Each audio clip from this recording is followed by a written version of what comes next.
What's up guys, welcome back to my channel. So pag-uusapan natin ang mga balita sa boxing. IBF welterweight champion Haron Ennis hindi na matutuloy ang laban kay Cody Crowley matapos mag-failed sa eye examine itong si Cody Crowley.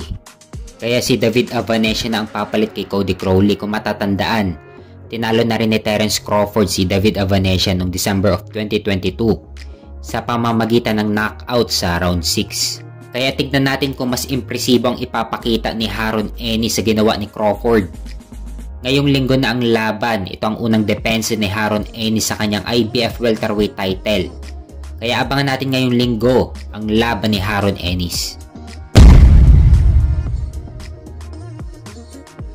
Sa kabilang banda naman, WBC lightweight champion Shakur Stevenson, sinabing Mayweather promotion at ang Matchroom Boxing promotion ni Eddie Hearn ang pangunahing plano ni Shakur Stevenson na pumirma ng kontrata.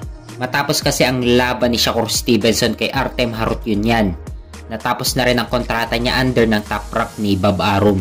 Hindi kasi naibigay ni Bob Arum ang malaking laban na gusto ni Shakur Stevenson.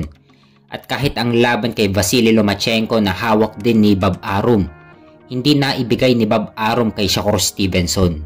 Yung pagbabalik ni Lomachenko, dapat si Shakur Stevenson ang kalaban niya.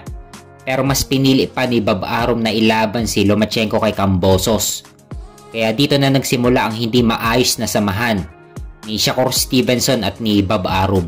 At ngayon Mayweather promotion at Matchroom Boxing promotion ni Eddie Hearn ang pinagpipilian ni Shakur Stevenson. Pero kung gusto talaga ni Shakur Stevenson na makuha ang laban kay Tank Davis, maaari siyang pumirma sa Mayweather Promotions. Dahil partner din ng Mayweather Promotions ang PBC Promotions. Kaya magandang opportunity ito sa karir ni Shakur Stevenson. Kaya malaki ang posibilidad na matuloy ang laban nila ni WBA lightweight champion Tank Davis.